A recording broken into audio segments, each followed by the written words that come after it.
I was reading Charles Barbet's book La Perle du Maghreb, Tlemcen, Visions and Sketches of Algeria, when I came across an intriguing title on page 129, The Tomb of King Boabdil.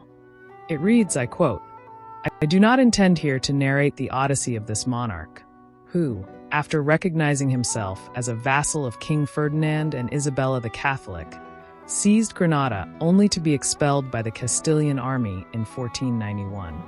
I merely wish to briefly recall how King Boabdil, having taken refuge in Africa, died in Tlemcen, where he had gone to seek the protection of Sultan Moulay Muhammad, and to recount the entirely unforeseen circumstances under which his tomb was discovered in this prestigious city. At first, I thought it was just a fanciful story, but consulting The Cities of Algeria, Tlemcen by Louis Peace and Joseph Canal, on page 77, I came across a passage that caught my attention, I quote, "At the initiative of Mr. Charles Brosselard, who collected and classified all inscriptions, architectural fragments, and various objects from antiquity found in Tlemcen or its surroundings after the conquest. All these remnants," says Louis Peace, "though still few in number in the museum, almost all recall a historical era or date and deserve the attention of both the archaeologist and the tourist. Among the main objects collected, mention should be made of the onyx marble epitaph of Abu Abdullah ben Nasrid, King of Granada, who died in exile in Tlemcen. To better understand who Charles Brosselard was, I consulted François Pollion's Dictionary of French-speaking Orientalists. On page 151, it reads, I quote, "The fully empowered commune was created by imperial decree, and in 1854 Tlemcen also became a subprefecture. The three functions of civil commissioner, 1853, mayor, 1854 to 1858, and subprefect, 1859, were successively held by Mr. Charles Brosselard, who also served as notary and justice of the peace. He founded the library and museum, and rendered outstanding services to the history of Tlemcen through his archaeological discoveries and other contributions regarding the city. His Arabic inscriptions of Tlemcen, 1858 and 1862, show that he surrounded himself with learned Muslim scholars, such as the Mufti C. Hamu ben Rostan. He revived the prominence of the Beni Zayn dynasty, attributing to it importance not only locally but nationally, as the founder of Algeria's territorial unity, conducting in 1860 excavations on the tombs of the emirs Beni Zayn and Boabdil, the last king of Granada, discovered in Tlemcen. My research then led me to an article by Brosselard, published in 1876, Epigraphic and Historical Memoir on the Tombs of the Beni Zayn Emirs and Boabdil, Last King of Granada, dedicated to Tlemcen. On page 159, he cites a verse from Juvenal's 10th satire, a meditation on the vanity of human ambitions, glory, wealth, power, beauty, all destined to vanish one day. The phrase, translated into French, reads, "Nothing escapes fate, not even the stones of the tombs." A profound thought. Even tombs, symbols of eternity and memory, eventually face destruction, oblivion, or desecration. At the end of his article, Brosselard writes, "We claim for ourselves only the merit of having first drawn attention to a historical relic as interesting for the name it commemorates, as it is curious for the vicissitudes it has undergone.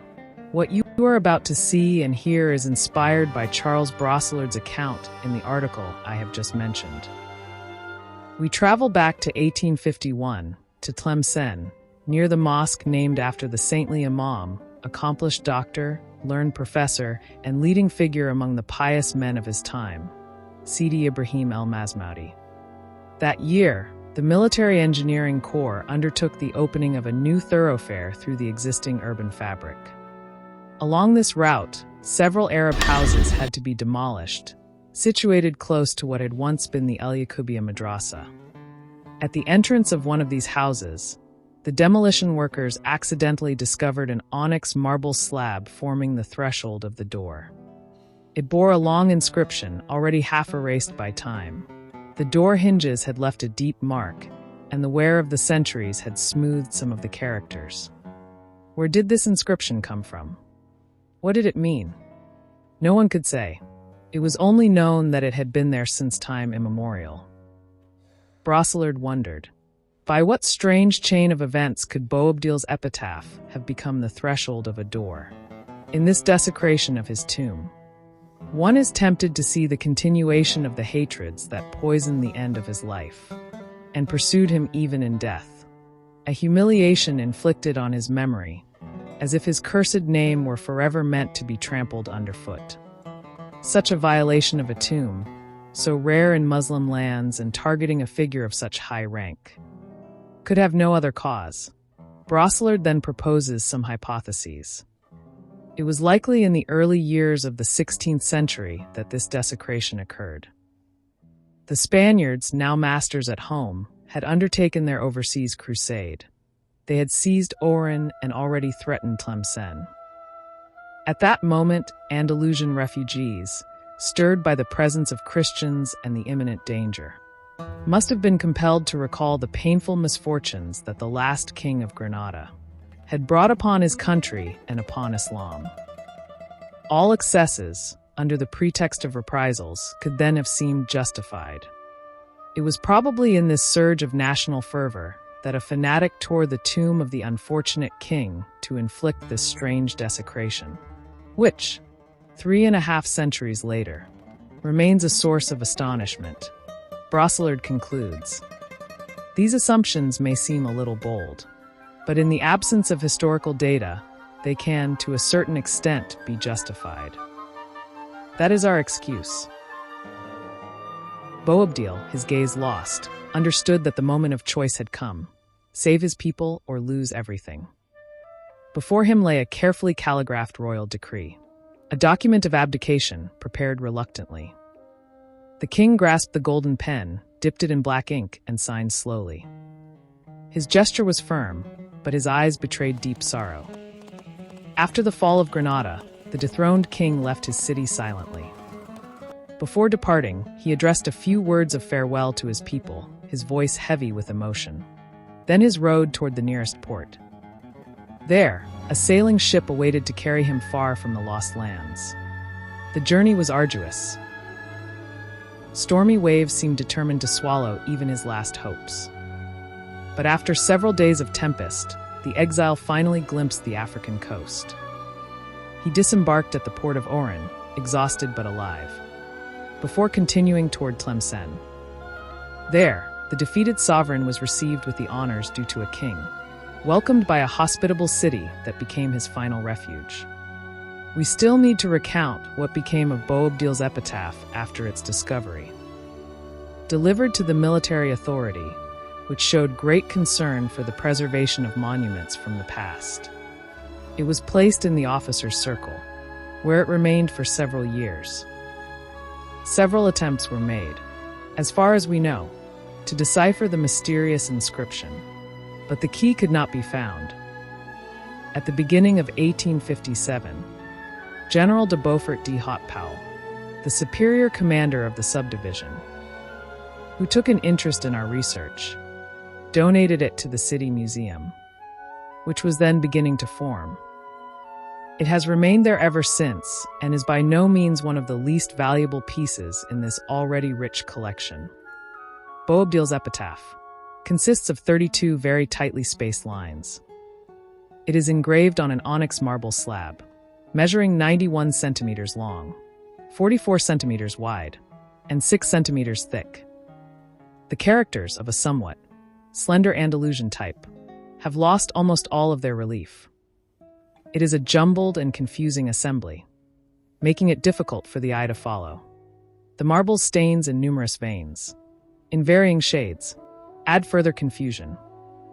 Reading an epigraphic text so altered is thus a laborious and lengthy task. We had to attempt it multiple times, and only after much trial and error did our curiosity begin to be satisfied, when we finally understood that we were dealing with an epitaph, and the epitaph of a king of Granada. Gradually, the light came, and the difficulty diminished, as we delved deeper into the subject. However, we sincerely admit that our efforts did not always achieve the desired result. without the patient and enlightened collaboration of a learned Muslim scholar of great merit, the late Siham ben Rostan, then Mufti of Tlemcen. Even so, the transcription we present to the reader still contains several gaps, and perhaps a few flawed interpretations. Here is the portion of the text that could be deciphered. بسم الله الرحمن الرحيم. صلى الله على سيدنا محمد وعلى آله الطاهرين. قبر سلطان قد مات في حال انجلائه، بتلمسان غريبا مهملا بين نسائه، بعد أن جاهد ومن أبى إلى جهد اعتنائه، حكم الدهر عليه قهر أحكم قضائه، وأتاه الله صبرا عند إنزال بلائه، فسقى الله قبره دائما غيث سمائه. هذا قبر السلطان العادل الهمام الحافل المجاهد الكامل، مولانا أبي عبد الله الغالب بالله، أمير المسلمين وخليفة رب العالمين، ابن مولانا أمير المسلمين المقدس أبي الحسن، ابن أمير المسلمين أبي الحجاج، ابن أمير المسلمين أبا عبد الله، ابن أمير المسلمين أبي الحجاج، ابن أمير المسلمين أبي الوليد، ابن نصر الأنصاري الخزرجي السعدي الأندلسي، قدس الله تربته ورفع في الجنة مرتبته. جاهد في وطنه الأندلسي في نصرة الإيمان، وعمر أفواه بطاقة الرحمن، وباشر بنفسه الكريمة في مواطن عديدة بمواقف شديدة، في ملاقاة جيوش متكاثرة من عبدة الصلبان بجماعة قليلة من الفرسان، ولم يزل أيام إمارته وخلافته يجاهد في الله حق الجهاد، ويقابل بشرذمة قليلة من الجند زمر الأعاد، ولم يكن له من هلكهم الله على معظم الوطن، كلما قدر الله من والغربة والمحن، فوصل مدينة تلمسان، ولم يزل بها مقبول المقر متواصل الأحزان، ثم كان ما قضى من لا راد لأمره ولا معقب لحكمه، حتمه على العباد لقوله: كل نفس ذائقة الموت. قد سبق علمه مفاته في حال غربته عن وطنه ووطن أجداده، الملوك الكبار، سلالة الأنصار، حماة دين المصطفى المختار، ورفعه الله في أعلام السعادة علما، وتغمده برضاه بين العشاءين من ليلة الأربعاء، غرة شعبان عام 99 و800، وله من العمر نحو 40 عام، بقدر لك عندما بلغ الكتاب حده المحدود. يا رب واقبل لي جهادا، إنني أخشى يكون لك بالمردودة، منجد إلا الجهاد وسيره المحمود، والقصد عفوك والنجاة بغيتي، فبجاه أحمد لا تخيب قصودا. According to Charles Barbet, this epitaph disappeared by the end of the 19th century from the Tlemcen Museum, where it had been deposited. Before closing this episode, I must say that Boabdil's heart chose Tlemcen as his land of exile, as if the soul of Al-Andalus had gone there before him.